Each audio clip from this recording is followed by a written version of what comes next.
Hello students, welcome to our channel जिसका नाम है दी रियल नॉलेज और मैं आपका अपना विजय सर। ओके, स्वागत है सबका। तो जैसे कि आप सब जानते हैं, हम 9th का भी लेके चल रहे हैं, 10th का भी लेके चल रहे हैं, केमिस्ट्री 12th की भी लेके चल रहे हैं। तो अगर आपको सारी वीडियोस एक जगह चाहिए तो ये प्लेलिस्ट में आप प्लेलिस्ट में सर्च कर सकते हैं। ओके, आपको यहाँ भी जो टॉपिक है, ठीक है, 10th की, 11th, 12th, 9th की जो वीडियोस हैं सीक्वेंस आपको वहाँ पर मिलेंगे, टोटल हर चैप्टर के अलग। तो प्लेलिस्ट पे जाएगा और टोटल देखेगा, क्योंकि कुछ बच्चों को नहीं मिल पाती और इसलिए हम क्या करते हैं कंटिन्यूसली, इसलिए हम कहते हैं एक ही को नहीं अपलोड करते हैं। 9th की भी होती है, 10th, क्योंकि सारे सबके सब चलाना पड़ता है हमें एक साथ। ओके, तो हम कर रहे थे अपना nervous system control and coordination. याद रखिएगा, 10th का चैप्टर कर रहे थे कंट्रोल एंड कोऑर्डिनेशन। हमने इसमें काफी चीजें पढ़ ली हैं। हमने पढ़ लिया था कि न्यूरल सिस्टम क्या होता है, नर्वस सिस्टम क्या होता है, ठीक है, पेरिफेरल नर्वस सिस्टम, ऐसे ही करके हमने काफी ज्यादा चीजें पढ़ ली थी। अब जो सबसे बड़ी बात आती है, ये बच्चे कहते हैं कि सर ब्रेन बहुत ज़्यादा डिफिकल्ट है बनाने में, इसको कैसे बनाया जाएगा। तो मैं आपको बताना चाहूँगा, मेरी डायग्राम बहुत ज़्यादा खराब होती है, बहुत ज़्यादा, बट फिर भी मैं आपको दिखाऊंगा कैसे होता है, ठीक है, अच्छा डायग्राम कैसे बनाया जाता है। मेरी डायग्राम बहुत ज़्यादा खराब है, बहुत ज़्यादा, बट फिर भी मैं सबसे बेस्ट बनाऊंगा, फिर भी मैं सबसे बेस्ट बनाऊंगा, ठीक है। और ये कैसे होगा देख।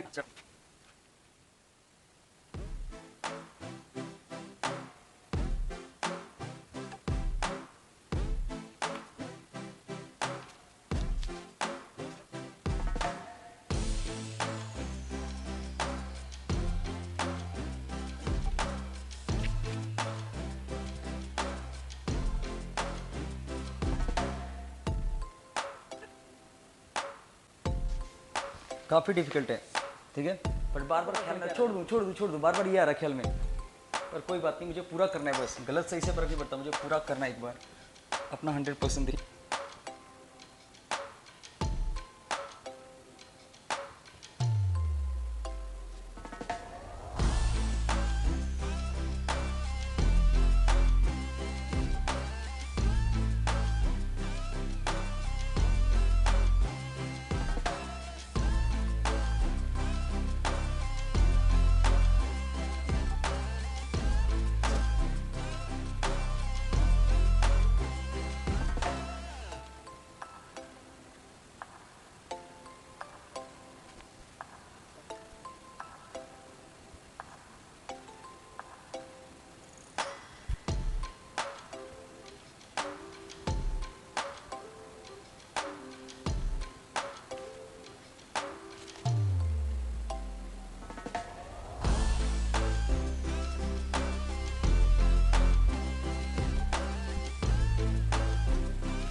तो पढ़ ही लेते हैं, ओके, दैट्स इट।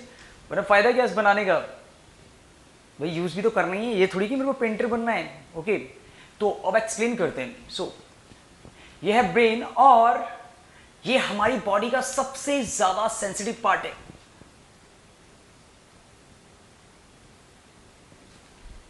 ये हमारी बॉडी का सबसे ज्यादा सेंसिटिव पार्ट है, याद रखिएगा। आपने अगर मूवीज होगा, पिक्चर्स होगा या कहीं पर भी आपने देखा होगा तो वो काफी सॉफ्ट पोर्शन होता है, बिल्कुल सॉफ्ट टाइप का। और बात की जाए अगर ब्रेन की, तो ब्रेन बेसिकली दो पार्ट में डिवाइड होता है, हेमिस्फीयर में, दो हेमिस्फीयर में। और उससे भी इंटरेस्टिंग बात ये होती है कि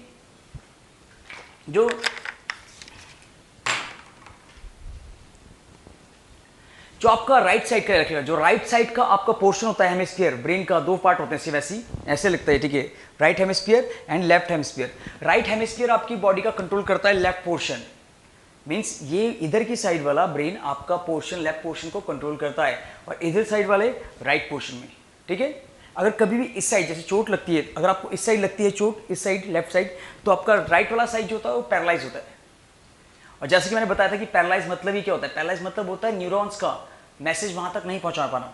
मैं जो भी हाथ हिला रहा हूं, जो कुछ भी कर रहा हूं, ये इसलिए हो रहा है क्योंकि मैं चाहता हूं ठीक है, मेरा ब्रेन बार बार ऑर्डर दे रहा है न्यूरॉन्स को, जो जा रहे हैं कहाँ पर, यहाँ मसल्स में, और मसल्स क्या कर रही है, मूव कर रही हैं। बट अगर ब्रेन ना भेज पाए मैसेज या फिर न्यूरॉन्स यहाँ तक नहीं पहुँचे तो इनको कमांड देने वाला कोई बचेगा ही नहीं। ये आपका हाथ तो होगा बट ये कमांड किसी की नहीं सुनेगा। ये सिर्फ कमांड से वर्क करते हैं, ऐसे नहीं अपने आप नहीं, ये कमांड से वर्क करते हैं बेसिकली। जब कोई नहीं होगा कमांड देने वाला, मैसेज पहुंचाने वाला, तो ये ऐसे ही रहेंगे, कुछ करेंगे नहीं, सिंपल। सो डायग्राम ये रहा है, ठीक है। ब्रेन इतना ज्यादा सेंसिटिव पार्ट है और हम जानते हैं कि जो आउटर लेयर होता है उसे कहते हैं हम स्कल और क्रेनियम, ठीक है, जो कि ये है लास्ट वाला, स्कल और क्रेनियम, ठीक है, आउटर लेयर है। अब मेन सवाल ये उठता है कि स्कल के जस्ट बाद क्या ब्रेन होता है, क्योंकि अगर स्कल से डायरेक्ट कांटेक्ट में है अगर आपका ब्रेन, तो डैमेज होने का खतरा है, क्योंकि वो सॉलिड है और यहां पर क्या है, ये कहते हैं आपका सॉफ्ट पोर्शन है। तो जब भी हम कहते हैं रनिंग करते हैं, कुछ भी करते हैं, या फिर हमें सर में चोट लगती है या कोई शॉक लगता है, तो ये तो दोबारा अटैच हो जाएगा हड्डी से, जो आपका स्कल है उससे अटैच हो जाएगा, और ये अगर उससे टकराएगा, ठीक है, अटैच होगा, तो वो बोन वो हार्ड होता है, तो इस पर कुछ ना कुछ इफेक्ट तो होगा।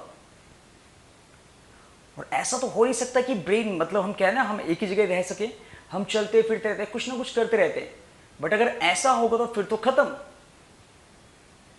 भाई, फिर तो खत्म। इसका एक बेस्ट एग्जांपल वही था कि जैसे आपने किसी इंसान को डिग्गी में रखा है, ठीक है, डिग्गी में रखा है आपने कार की, अब कार चला रहे हैं आप, वो है तो अंदर, पर क्या होगा, उसको लगेगी, वो इधर गिरेगा, इस साइड गिरेगा, ठीक है, रोल एंड रोल करता रहेगा वो। तो इसी तरह ब्रेन के साथ भी हो सकता है, बट यहां पर देखिएगा, यहां पर जो क्विज़न इफेक्ट होता है, ठीक है, जो इफेक्ट होता है वो यहां पर ये प्रिपेयर किया जाता है कुछ लेयर्स के थ्रू। यस, इनके पास होती है कुछ लेयर्स, ओके, टोटल इनके पास होती है कुछ लेयर्स, जिन्हें हम कहते हैं नॉर्मली क्या, इनको हम कहते हैं मेनिंजेस, ओके, मेनिंजेस। मैं आपको भी एक्सप्लेन करके बताऊंगा सबसे पहले। सो इसकी अगर हम लेयर की बात करें तो स्कल के जस्ट अंदर पे सुनिएगा, जो ये लेयर होती है, ठीक है, चेक कीजिएगा, इसको हम कहते हैं क्या, इसको हम कहते हैं dura mater, what we called it, dura mater, ठीक है। सबसे आउटर कह सकते हो लेयर, जो सिंपली क्या करती है, प्रोटेक्ट करती है, ठीक है, शॉक से, बाकी चीजों से, ये होती है। इसके बाद जो नेक्स्ट इसके इनर वाला है, इसे हम कहते हैं आर्केनॉइड,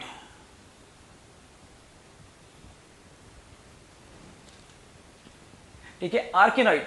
अब ये आर्केनॉइड क्या है सर, ठीक है, देखिएगा, आर्केनॉइड एक सेकंड लेयर है जो भी प्रोटेक्ट करती है, ठीक है। अब जो थर्ड आता है, सुनिएगा, जो थर्ड आता है ये वाला चेक कर सकते हैं हम, जो तीसरी लेयर बन रही है, किधर गया दूसरा, इस लेयर को हम कहते हैं स्कल, ऐसे में शो करते हैं, ठीक है, सबसे बाहर वाला वो, सेकंड वाला ड्यूरा, तीसरा वाली आर्केनॉइड। अब इसके आज जो तीसरे के अंदर ये देख रहे हैं आप, एर्कोनॉइड, एर्कोनॉइड के नीचे एक बहुत ही बढ़िया फ्लूइड होता है, याद रखिएगा, बहुत अच्छा फ्लूइड होता है, जो हेल्प करता है शॉक को एब्जॉर्ब करने में। कोई भी चीज अगर ब्रेन की तरफ आ रही है, अगर फोर्स से कुछ भी लग रहा है, तो ये स्टॉप करता है उसे। ये स्पेशल टाइप का कह सकते हैं लिक्विड होता है, फ्लूइड होता है, और इसको हम क्या कहते हैं, इसको हम कहते हैं cerebro spinal fluid, you know, cerebro spinal fluid. तो ये होता है cerebro spinal fluid, bro spinal fluid. देखिए, अगर आप किसी एक्शन से या किसी निमोनिक से अगर चीजों को लर्न करते हो तो बहुत इजीली लर्न हो जाता है, ठीक है। इसलिए जब भी यहां पर नया आएगा तो नाम याद रखिएगा, cerebro spinal fluid, that's it, ये था। अब इसके लास्ट में जो अंदर वाली लेयर होती है, इनर लेयर होती है, इसे हम कहते हैं पायामीटर, पायामीटर, ओके। तो बेसिकली ये इधर से इसके पार्ट्स थे, देख सकते हैं आप, ये इधर से इनकी लेयर थी, चेक कर पा रहे होंगे आप। तो ये होती है, याद रखिएगा, ब्रेन के अंदर पे कुछ लेयर्स होती हैं, ब्रेन के बाहर पे कुछ लेयर्स होती हैं जो एक्सटेंड करती है कहां तक, स्कल तक, और इनकी वजह, इन लेयर की वजह से कोई शॉक या फिर कोई भी इफेक्ट को बचा लिया जाता है ब्रेन को, इनकी हेल्प से, लेयर की हेल्प से। इसलिए स्कल का कोई ज्यादा इफेक्ट नहीं पड़ता है ब्रेन में, ठीक है, बीच में, क्योंकि ये आ चुकी है गद्दों की तरह एकदम, दैट्स इट, गद्दों की तरह। अगर हम कहीं से गिरते हैं उछल के तो उसमें चोट लगेगी, बट गद्दे हुए तो हम उछल जाएंगे, आराम से बच जाएंगे नॉर्मली। ये हो चुका है, तो इसका बेसिक पार्ट था। अब बात करते हैं पार्ट्स ऑफ ब्रेन की, जो सबसे मेन क्वेश्चन है अगर हम देखें हो चुका है इसका आउटर लेयर। अब बात करते हैं मेन टाइप्स की, ठीक है। तो ब्रेन जो होता है वो 3 पार्ट में डिवाइड करता है मेन, ठीक है। याद रखिएगा जो सबसे पहला होता है फर्स्ट वाला, इसे हम बोलते हैं फोर ब्रेन। ओके, इसको कहते हैं हम फोर ब्रेन। यहां का पोर्शन जो आपको दिख रहा है, ये पोर्शन जो आपको सारा दिख रहा है, इसे हम कहते हैं मिड ब्रेन, ठीक है। अब यहां का जो पोर्शन आपको दिख रहा है, ये वाला, ठीक है, सारा आप कह सकते हैं ऐसा वाला, ये तो स्पाइनल कॉर्ड चले जाएगा, ठीक है। ये होता है हिंड ब्रेन। कभी हिंड कोई हाइंड कुछ नहीं चलता रहता है, तो हिंड ब्रेन होता है। तो मेजरली 3 पार्ट्स होते हैं, ठीक है। जो सबसे लार्ज पोर्शन होता है ऊपर का, ये वाला, ठीक है, इसे हम कहते हैं क्या, फोर ब्रेन।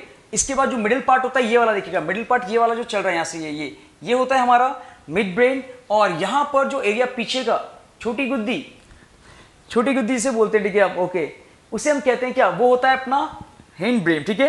अगर हम बात करें डिफरेंशिएशन की, तो यहां पर जो फोर ब्रेन होता है, ये किस चीज से बना होता है, ये बना होता है, जो पोर्शन आपको सारा दिख रहा है, जो सारा पोर्शन आपको दिख रहा है ये ऊपर का, ये बना होता है फोर ब्रेन। और फोर ब्रेन बना होता है किससे, ये बना होता है सेरिब्रम।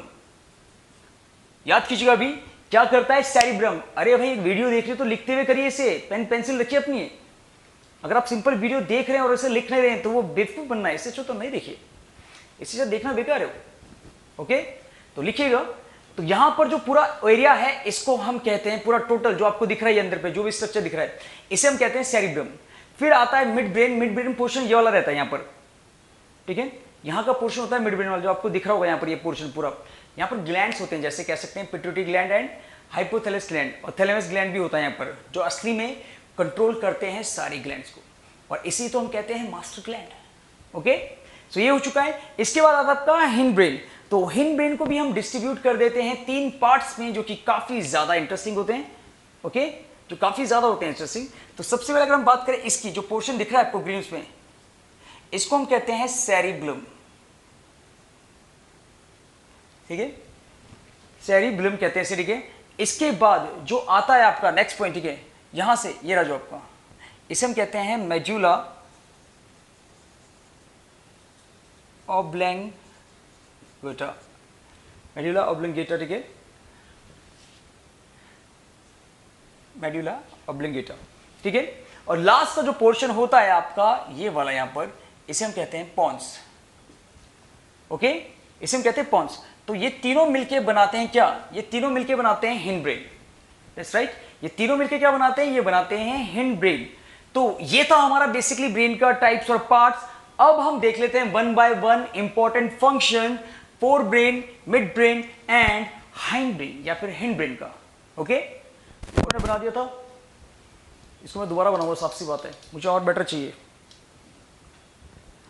अगर हम सबसे बेस्ट बना सकते हैं बार बार की प्रैक्टिस से, तो बनाना चाहिए। मैं फिर से कहूँगा, इसलिए ज़रूरी है बनाना, ये बनाना इसलिए ज़्यादा ज़रूरी हो जाता है क्योंकि जब आप एक बार मेहनत करते हैं किसी डायग्राम में, तो उसका जो एक्सपीरियंस होता है, भले आपको 3-4 घंटे लगे, उसका जो एक्सपीरियंस होता है, याद रखिएगा, वो कहाँ काम आएगा आपके, वो काम आता है अगले डायग्राम में। जब आप अगले डायग्राम बनाएंगे तो आपको ईजिली बनेगा, क्योंकि आपने जो एक्सपीरियंस था, मेहनत वहाँ कर ली है पहले वाले में।